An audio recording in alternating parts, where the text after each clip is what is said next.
নমস্কাৰ বন্ধুসকল, আজি মই বহুত দিনৰ মূৰত মানে প্ৰায় ৬-৭ মাহৰ মূৰত বিদ্যালয়লৈ যাবলৈ ওলাইছোঁ যিহেতু মোৰ মেটাৰ্নিটি লিভ শেষ হৈছে আৰু বাহিৰত ইমান বেছি বতাহ। আপোনালোকৰ তাত কেনেকুৱা বাৰু বতৰ?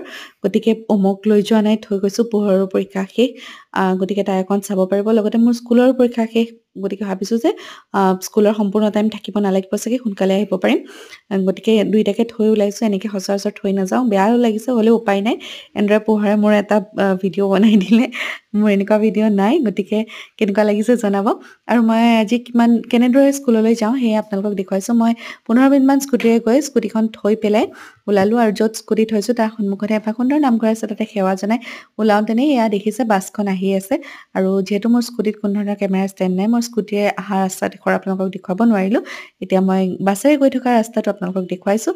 আৰু এয়া খিৰিকীৰ ফাঁকেৰে যি আপোনালোকে দেখা পাইছে বিল্ডিং ডাঙৰ ডাঙৰ, সেয়া হৈছে তেজপুৰ মেডিকেল কলেজ, যি মোৰ স্কুললৈ যোৱাৰ ৰাস্তাতে পৰি যায়। আৰু TMC বুলি কোৱা হয়, টুমুকী নামৰ স্থানত আছে।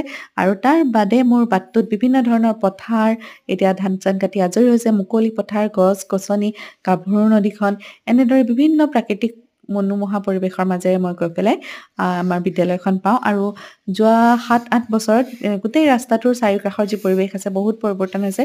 আগতে বেছিকৈ প্ৰাকৃতিক পৰিৱেশ আছিলে, আজিকালি বহুত নতুন নতুন কনষ্ট্ৰাকশ্যন আহি গ'ল।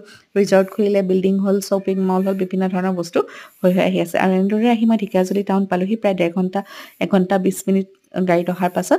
আৰু ইয়াত টমটমত দেখিছে মই উঠি পেলাই আকৌ ওলালোঁ স্কুললৈ বুলি। আৰু স্কুললৈ যোৱাৰ বাটতো মই এভাগ নামঘৰ পাওঁ, য'ত মূৰটো দুৱাই পেলাই আমি গৈ আছোঁ। আৰু গৈ পালোগৈ মোৰ একদম বহুত প্ৰিয় গন্তব্যস্থান, মোৰ কৰ্মস্থলী, য'ত গৈ পোৱাৰ লগে লগে মৰমৰ ছাত্ৰ ছাত্ৰীসকল ভৰি মেম আহি গ'ল, ভৰি মেম আহি গ'ল বুলি একে চাৰিওফালৰ পৰা চাপি কুচি আহিলে। সিহঁতৰ লগত অকণ মাত বোল কৰিলোঁ, ফটো এখন দুখন লৈ গৈ মই চহীটো কৰি আমাৰ হেড বাইদেউৰ ৰুমতে থকা সৰস্বতী মাৰ ফটোখনৰ সন্মুখত চাকি এগছ জ্বলালোঁ। ইয়াৰ ষ্টাফ ৰুমত বহি সকলোৱে ফটো এখন মাৰিলোঁ। আৰু কৈছোঁ যে যোৱা 6 মাহত চাগে মই ইমান হহা নাই, যিমান এটা দিনত হাঁহি আহিছোঁ। আৰু লগতে এনেকেদৰে আমাৰ দিনটো পাৰ হ'ল। কেনেকুৱা লাগিলে জনাব।